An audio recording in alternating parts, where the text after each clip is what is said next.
Hello everybody, it's Lazel here with another Magic the Gathering EDH deck tech. Today we are looking at Braids, Arisen Nightmare, a 3 mana 3/3 legendary creature nightmare, which says, at the beginning of your end step you may sacrifice an artifact, creature, enchantment, land or planeswalker. If you do, each opponent may sacrifice a permanent that shares a card type with it. For each opponent who doesn't, that player loses 2 life and you draw a card.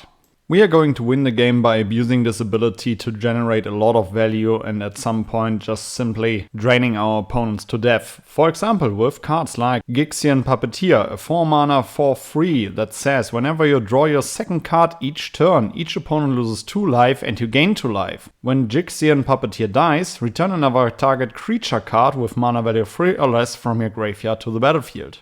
Or cards like Vran, Executioner Fane, 2 mana 2/2. Whenever one or more creatures you control die, each opponent loses 2 life and you gain 2 life. The Agent of the Iron Throne, 3 mana enchantment legendary background. Commander creatures you own have, whenever an artifact or creature you control is put into a graveyard from the battlefield, each opponent loses 1 life. Due to the fact that you'll be drawing a lot of cards with Braids, Psychosis Crawler is great in this deck. 5 mana, and Psychosis Crawler's power and toughness are equal to the number of cards in your hand. Plus, whenever you draw a card, each opponent loses 1 life. Vindictive Vampire, of course, 4 mana 2/3. Whenever another creature you control dies, Vindictive Vampire deals 1 damage to each opponent and you gain 1 life. Last but not least, the one and only Zulaport Cutthroat, 2 mana 1/1. Whenever Zulaport Cutthroat or another creature you control dies, each opponent loses 1 life and you gain 1 life.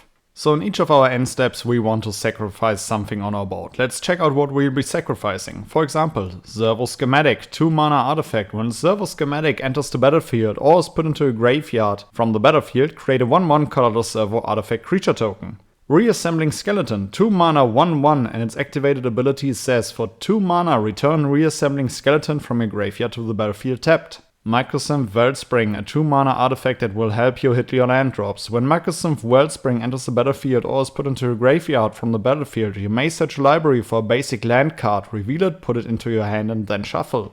Ophiomancer is an absolute powerhouse in this deck. 3 mana 2/2. At the beginning of each upkeep, if you control no snakes, create a 1/1 black snake creature token with Death Touch. Haunt of the Dead Marches, also a great card, especially with Braids on the battlefield. For 1 mana you get a 1/1, and when Haunt of the Dead Marches enters the battlefield, scry 1. For 3 mana, return Haunt of the Dead Marches from your graveyard to the battlefield tapped. Activate only if you control a legendary creature. Jada is also a great token generator in this deck. 2 mana 1/1. At the beginning of your end step, if you control no creature with Decayed, create a 2/2 black zombie creature token with Decayed.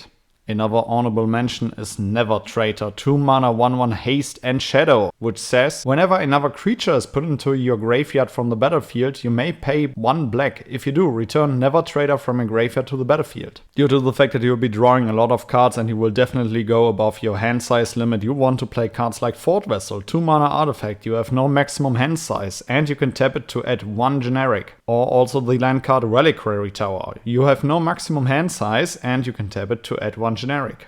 You'll be definitely hitting your land drops, so you want to top things off with a nice curve, for example with the Great Unclean One, 5 mana 4/5.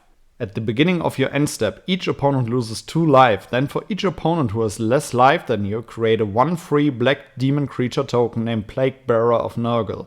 Sheoldred the Apocalypse is an absolute life gain machine in this deck. 4 mana 4/5 Death Touch. Whenever you draw a card, you gain 2 life. Whenever an opponent draws a card, they lose 2 life. Weatherlight Completed is a great undercover card in this deck. 2 mana 5/5 legendary artifact vehicle. As long as Weatherlight Completed has 4 or more Phyrexia counters on it, it is a Phyrexian creature in addition to its other types. Whenever a creature you control dies, put a Phyrexia counter on Weatherlight Completed. Then draw a card if it has 7 or more Phyrexia counters on it. If it doesn't, scry 1. Sheoldred Whispering One, 7 mana 6/6 Swamp Walk. At the beginning of your upkeep, return target creature card from your graveyard to the battlefield. At the beginning of each opponent's upkeep, that player sacrifices a creature. Breeds the Multiverse is a great staple for mono black decks in my opinion. 7 mana, each player mills 10 cards. For each player, choose a creature or planeswalker card in that player's graveyard. Put those cards onto the battlefield under your control. Then each creature you control becomes a Phyrexian in addition to its other types. Massacre Worm, great creature. 6 mana 6/5. When Massacre Worm enters the battlefield, creatures your opponents control get -2/-2 until end of turn.